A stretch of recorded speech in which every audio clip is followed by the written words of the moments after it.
जब अर्जुन ने युद्ध करने के लिए साफ मना कर दिया तब उसके बाद क्या हुआ, इसको संजय आगे के श्लोक में बताते हैं।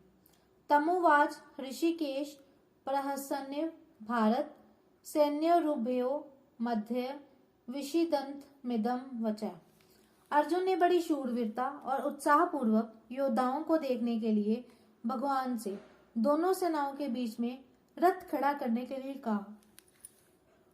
अब वहीं पर अर्थात दोनों सेनाओं के बीच में अर्जुन विषाद मगन हो गए। वास्तव में होना ये चाहिए था कि वे जिस उद्देश्य से आए थे उस उद्देश्य के अनुसार युद्ध के लिए खड़े हो जाते, परंतु उस उद्देश्य को छोड़कर अर्जुन चिंता शोक में फंस गए। अतः अब दोनों सेनाओं के बीच में ही भगवान शोक मगन अर्जुन को उपदेश देना आरंभ करते हैं। प्रहसन्नीव का तात्पर्य है कि अर्जुन के भाव बदलने को देखकर, अर्थात पहले जो युद्ध करने का भाव था वह अब विषाद में बदल गया। इसको देखकर भगवान को हंसी आ गई। दूसरी बात, अर्जुन ने पहले कहा था कि मैं आपकी शरण हूँ, मेरे को शिक्षा दीजिए, अर्थात मैं युद्ध करूं या ना करूं, मेरे को क्या करना चाहिए इसकी शिक्षा दीजिए। परंतु यहाँ मेरे कुछ बोले बिना अपनी तरफ से ही निश्चय कर लिया कि मैं युद्ध नहीं करूंगा। ये देखकर भगवान को हंसी आ गई, कारण कि शरणागत होने पर मैं क्या करूं और क्या नहीं करूं आदि कुछ भी सोचने का अधिकार नहीं रहता। इसको तो अपना इतना ही अधिकार रहता है कि शरणे जो काम कहता है वही काम करे। अर्जुन भगवान के शरण होने के बाद मैं युद्ध नहीं करूंगा ऐसा कहकर एक तरह से शरणागत होने से हट गए। इस बात को लेकर भगवान को हंसी आ गई। एव का तात्पर्य है कि जोर से हंसी आने पर भी भगवान मुस्कुराते हुए ही बोले। जब अर्जुन ने ये कह दिया कि मैं युद्ध नहीं करूंगा, तब भगवान को यही कह देना चाहिए था कि जैसी तेरी मर्जी आए वैसा कर, ये शेषी तथा कुरु। परंतु भगवान ने यही समझा कि मनुष्य जब चिंता शोक से विकल हो जाता है तब वह अपने कर्तव्य का निर्णय ना कर सकने के कारण कभी कुछ तो कभी कुछ बोल उठता है। यही दशा अर्जुन की हो रही है।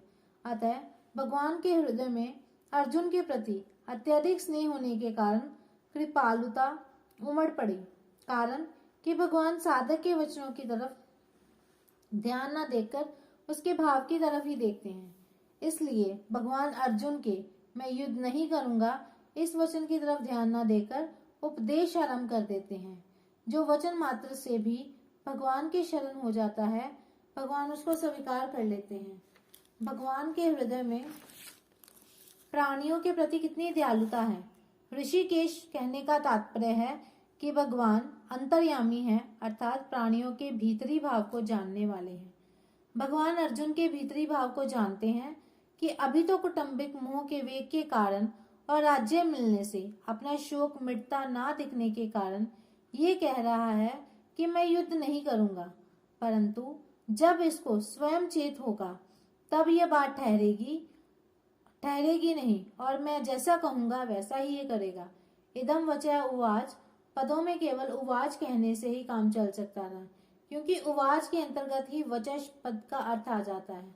अतः वच पद देना पुनरुक्ति दोष दिखता है, परंतु वास्तव में ये पुनरुक्ति दोष नहीं है, प्रत्युत इसमें एक विशेष भाव भरा हुआ है।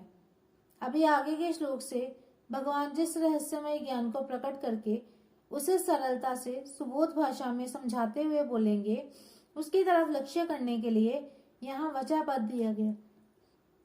प्रशिष्ट भाव, धर्म भूमि कुरुक्षेत्र के एक भाग में कौरव सेना खड़ी है और दूसरे भाग में पांडव सेना। दोनों सेनाओं के मध्य भाग में श्वेत घोड़ों से युक्त एक महान रथ खड़ा है। उस रथ के एक भाग में भगवान श्री कृष्ण बैठे हैं और एक भाग में अर्जुन। अर्जुन के निमित्त मनुष्य मात्र का कल्याण करने के लिए भगवान अपना अलौकिक उपदेश आरंभ करते हैं और सर्वप्रथम शरीर और शरीरी के विभाग का वर्णन करते हैं।